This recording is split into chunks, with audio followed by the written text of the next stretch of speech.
Hello, I am making a pocket shrine with some quotes that mean a lot to me within them. And then to close it up, the clasp mechanism is going to be a button and a little slit. So now we're going to make the button out of polymer clay. So what I have is white Sculpey Primo clay that I got a while ago that I'm going to use. Then I have these clay tools and some small brushes to paint with. The clay tools weren't too much. I think they were like $6 online. You don't really need them though. You can use a butter knife or you can use a plastic knife. You'll just have to smooth the edges after the fact. I'm going to use these gouache paints that are can be difficult to work with. They don't really stay in place, but you know, it's what I have, so that's what I'm going to use. I have these Hildy and Joe gold head pins that I'm going to use these little pliers, and they have like a cutter in the middle as well to make perhaps rings. A ring like this, you can do that. I don't think I'll probably be doing that for this project though, since this is just a button. I'll probably use them to make the holes of the button. And then finally I'll be using this Sculpey gloss glaze to get this nice shine like like these other ones that I've made have. Yeah. And I did paint all of these with this paint, so it's doable. It just, you know, smudges and streaks, but you can work with it. This is the size that we're going for. I already made one, but I forgot to put buttonholes in it so that I could sew it on. But I decided that this is pretty good. I might even make it a bit smaller. Yeah, I might make it a bit smaller. So the first thing I'm going to do is take a little piece of scrap clay and just go over my work area and just clean off the lint. You can also roll this on your hands, do the same thing to your hands. Now I think I'm going to cut this a little bit, this little piece a little bit, so that I can get a smaller button. I was trying to figure out how much clay I needed to get this size, and since I want to get it smaller, I'm going to just cut off a little piece, and then I'll just roll it into a ball. Reminds me of making cookies. And then I'll press it down a little bit. This is just a preliminary kind of flattening. And now I don't have an actual rolling pin, so I'm just going to take one of these clay tools, whichever one has the most even barrel. I'm just going to use this one since it's at hand, and roll it out into a more circular shape. So flipping it and kind of trying to roll in all directions. Flipping it over. And if you are working on a surface that has a texture to it, it's going to be picked up by your clay. It doesn't really bother me too much. But if you want to avoid that, then maybe roll out on a smoother surface like glass or something like that. I don't know. Let's see how that looks. I think that will work. So now what I forgot to do last time is to have the buttonholes. So I think I'm just going to use one of these Hildy and Joe pins to do that. We're going to do like the classic 4 buttonholes. So let's see.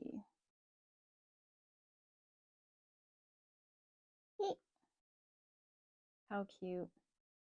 And then I think I'm going to go over on the other side just to make sure that it is punched all the way through. How cute is that? A bit like a Ritz cracker. So yeah, we're just going to go through it again from the other side to make sure that the hole is big enough. You can even, if you have like a set of, I'm going to use hand needles to sew this onto my pocket shrine. If you have a set of needles, you can use that instead to make sure that your needle can get through the buttonholes. I'm going to make them just like a little bit wider to accommodate. I think they might, you know, as it expands in the oven, they might close up a little bit more. So I'm just going to go in a circular motion to widen it up like that. Although I kind of like the cute little small holes, it's not probably not functional. Yeah, Then I think I'll give it like one more little roll. I kind of like the organicness, the organic shape. I guess if I wanted something more perfect, I might have just used a store-bought button, which you can do, but I always like to customize my project little crafts as much as I can. So there we have it. A wonky little button for us. I'm just gonna pop this on my little prototype to see how it looks. Seems good to me. So now I'm gonna just put it in this tin. It's like an old pie tin. You can see it's well loved, well used. Pop it in this tin, avoiding the embossed, whatever that means. And then we will follow the Sculpey directions, which is to bake it at 75 degrees Fahrenheit for 30 minutes per 1/4 of an inch. This is thinner than a 1/4 of an inch, I'm sure. We can check that right now. This ruler is a bit faded, so I'm gonna go down to, I think, 8 where the lines are the most visible. Yeah, it's like a 1/12 of an inch. So what's that? 10 minutes. Yeah, I'll just pop it in there, and I will notify you how long I left it in. Yeah. Okay, so while that is baking, I'm gonna show you how you can make other shapes. So how I made these heart charms was I just cut out a heart on a piece of paper. I folded it in half and then drew half a heart on the right side because that's my better side. Cut it out, fold it over and then cut it out. And then voila, you have your heart. Can you hear the trash truck going by? Very loud. God bless them though. We need what are they called? Trash men? We need them. Anyway, so what you're gonna do is you can place it down on your clay, your unbaked clay, like a bit of a stencil. And then I roll over it a little bit just to get it, embossed on there. And then I pick it up, kind of careful, and it leaves behind a nice little stencil that you can then go and cut out. And that is the reason that I've got these hard, corners, because I cut it out with a knife. I also did use this curved side a bit, but it's not perfect. So yeah, just kind of cut away, cut away at it like that. And there's no like surefire way to do it to get it perfect. At least I haven't found one. I mean, you can use a cookie cutter, but if you're like, I don't want to spend money on that, or if they just don't make the kind of shape that you're looking for, you can definitely do this instead.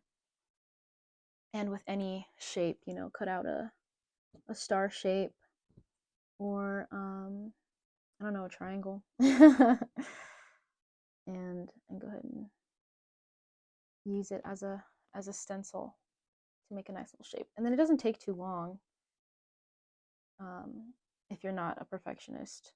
Well, I mean, I'm a perfectionist, but not in this sense. I don't really care too much. And there's your heart. And I kind of just, to get the sides to go down, because there's a bit of that lip from cutting it, I just roll it on its side, and to round those edges a bit.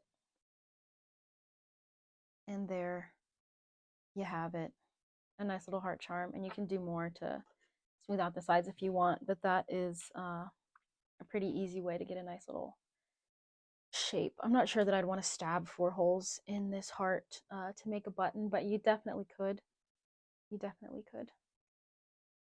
Okay, so I left it in there for about 10 minutes, and that's our button baked. The holes aren't particularly even, but that's okay. That's kind of the character that we're looking for. So now I'm going to go ahead and paint them. What I've been thinking is that I would kind of try to do this spiral design. I'm trying to think of what's going to be on my pocket shrine and what will fit. I suppose I could just do like a solid color, but where's the fun in that? Or something like this would be fun. All these little, is that in focus? I don't know. All these little sparkles and dots that I did that turned out nice, but I forgot to put holes and all of these. And these are my favorite ones. These are my favorites, and this one. I love this one. Two two swans. Two swans. Yeah, but anyway, so I think I'll try that. I'll try. I will try out that spiral design. Maybe I'll see. Let's see what it might. And this is gonna be. It says pattern. That this is gonna be like a pattern. But I think it's gonna be linen. It's just gonna be like normal, like tan linen. So if I do, I don't have to do a black spiral. I could do. What do we think? Like a blue. So I'm gonna do. I'm gonna have like cyanotype on there. And if you don't know what cyanotype is, it is. Let me just grab one off my wall really quick. Oh, Jesus Christ. This is cyanotype. It's this blue printmaking technique that is pretty old. I made this. This is just like a piece of a t-shirt that I cut out. Then you put the cyanotype chemical liquid on here. Then you print out a negative or something on transparency, and you expose it underneath the sun. And then you rinse it off, wash it, and I hand sewed this lace that I got from Joann's on the edge to make a little patch. Yeah, so I'm gonna have this kind of print making technique on the, what's this called? On the pocket shrine. So I may just do a blue to match. Perhaps this deep blue I think would match. That deep blue is the same blue that's on this charm here. So yeah, I think I'll do this deep blue in a spiral pattern. The only thing throwing me off about the potential pattern is the holes. You see all this lint in here? There's a whole bunch of lint.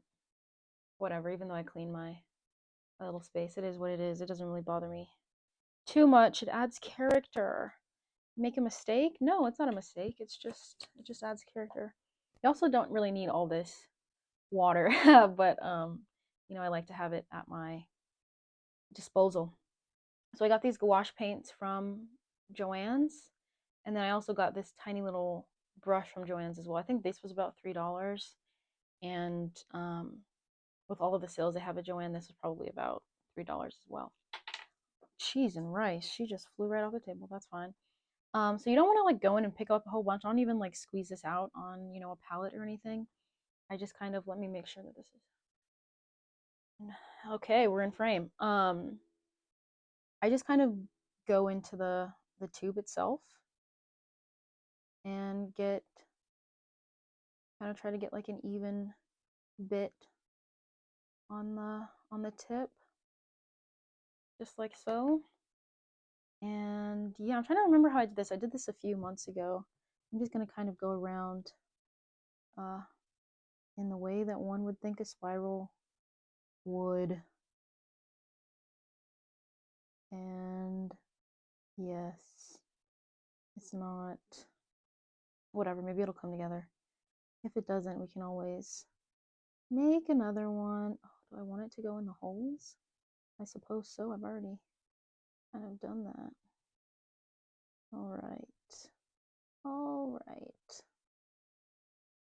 And then it's kind of getting a bit lighter. So I'm gonna pick up just a little bit more on the, just barely going in there, on the tip of my brush here.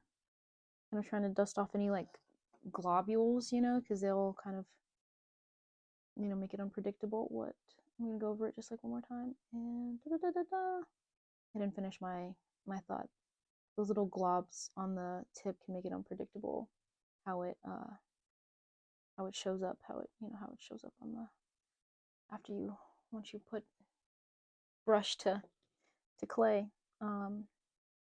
Yeah, and just get as much as you need, turn it as you like. I don't know that I necessarily love the proportions on this spiral, but whatever, It's all is fun.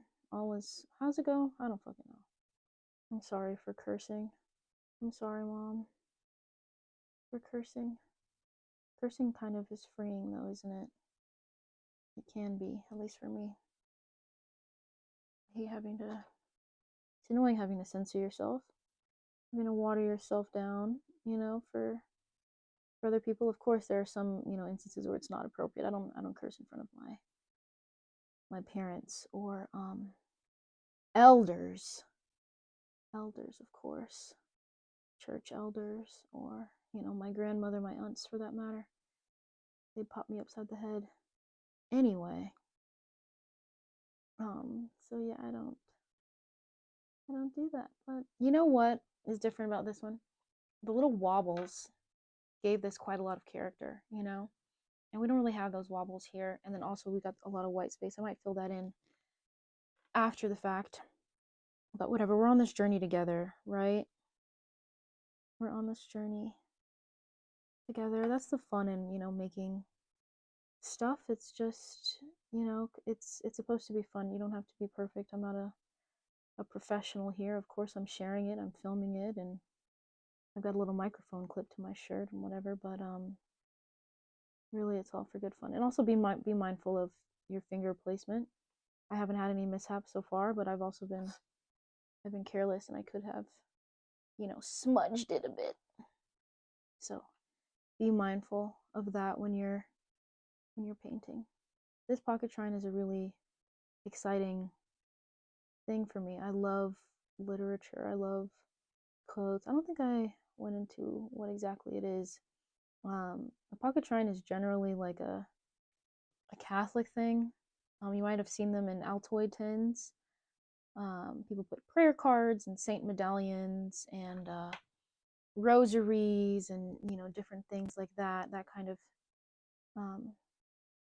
imagery as like a portable, you know, prayer altar, portable oratory, if you will. Pagans also do the same thing. You might see them making portable altars for Hermes or Athena, whoever, with candles and whatnot.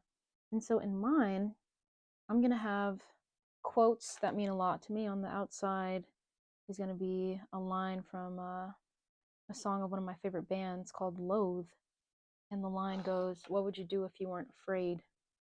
And that's something that I think about a lot when I'm having trouble being brave. You know, that line pops into my head. What would you do if you weren't afraid? I'm like, cheese and rice. Why you gotta call me out like this? But of course, it's myself calling myself out. It's activating. It's activating. It's good to be activated. And the other quotes do the same. The Audre Lorde. There's an Audre Lorde quote. It goes, reach down and touch the thing that's boiling inside of you. Let's see. Oh, how does it? Where's it at?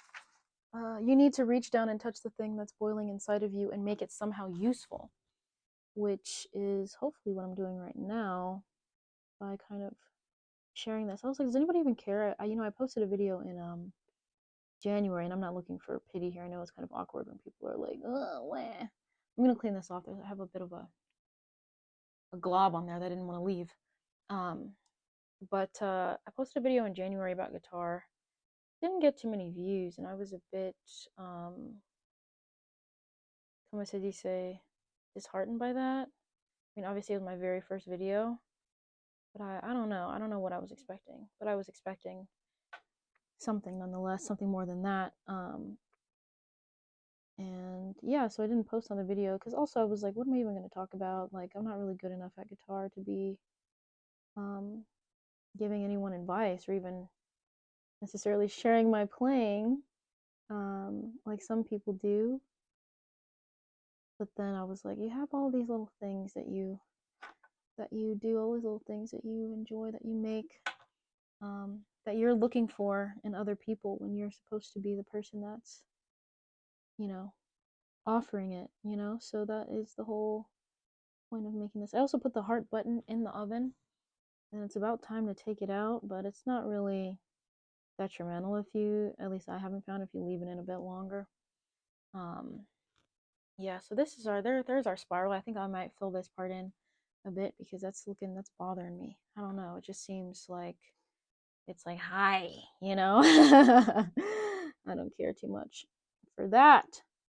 So we're going, I hope it didn't clip when I said that all loud like that. So we're just gonna fill it in with a little squiggle. I wonder if you can see. I wonder if you can see if my gigantic hand is in the way. Let's push that. Either way, whatever. My hands are nice though. I said gigantic, but I have nice hands. I think. Piano hands is what my my piano teacher in high school called them. I only took piano for 1 year. I enjoyed that class though. Yeah, so there we have it. There's my button with the swirl. I'm gonna go and get the heart button. I might paint that as well. I did put 2 holes on either side. You'll see in a second. Yeah, but I'm gonna go get that. Okay, hold on. Let's move this out of the way.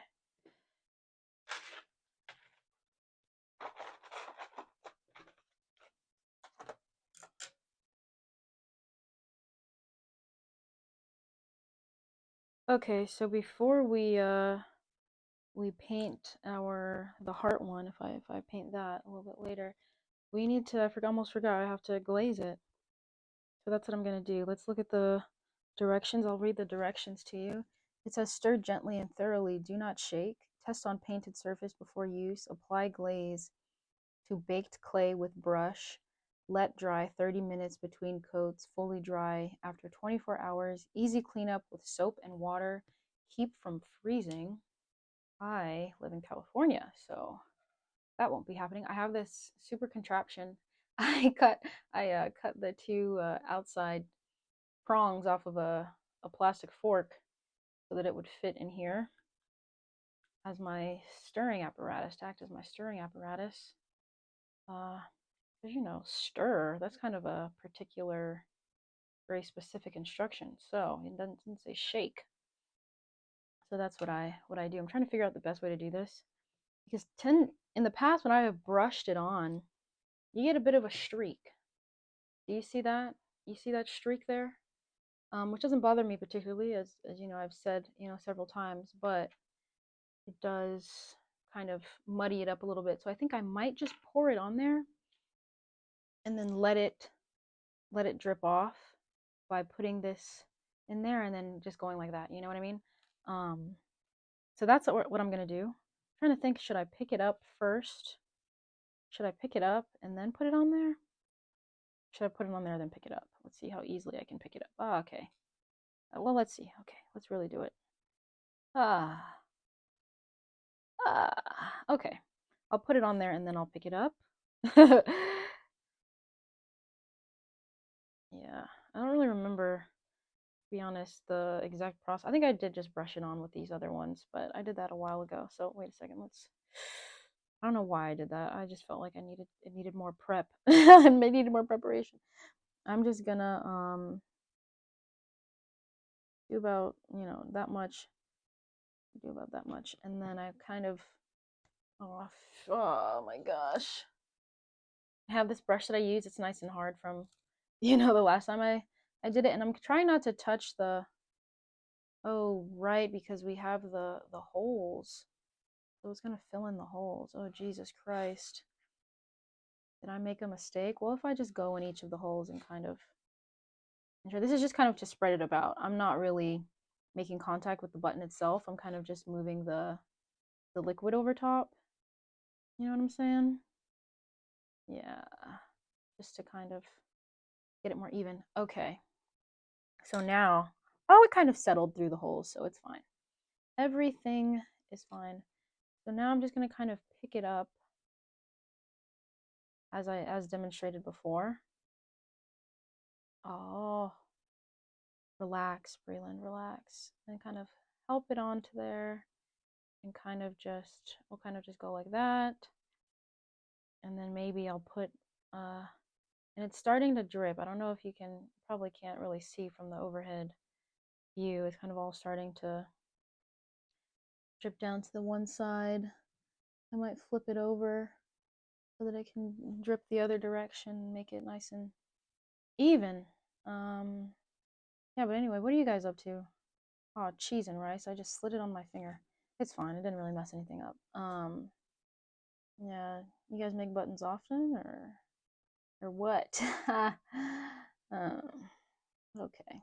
It's not really it's taking a little while. I mean, I know it's thick, but it's taking a little while to drip. If you could like if I could prop this up on something, that would be nice, but I'm not exactly sure what would be. Is that high enough? But if I put it, oh my god, this is the real me. Whatever. You know what we're gonna do? We're gonna take this little excess that's here, and we're gonna help that along. I'm gonna help that along, and then I've seen that this it's gathered in this one in the bottom buttonhole. I'm just gonna put this through there, open that up, and then flip it over, and we'll go like that. Kind of drip it the other direction, like I was saying. Perhaps I should have taken this one out as well. There we go. Maybe I'll cut all this out. I don't know. Okay. Okay, now there's no big drips. Now it's pretty even. I'm just gonna put it down on its back, and it looks pretty good to me. So wipe that off, and I'll leave that to dry, and then I'll flip it over and do the back once this is fully, well, pretty dry. I'll probably come back in about an hour and do that. Yeah, yeah. I'll show the final product later. So that is our button done. And hopefully it'll look good. I think it will look quite good with on the pocket shrine. This is the first piece I've really made. I've still got to make making some cyanotypes. I'm hand painting some symbols, a ram, an Ouroboros, and I've got to actually cut out the fabric. So yeah, stay tuned for that. But this is the first little piece of my pocket shrine done. Thank you for watching.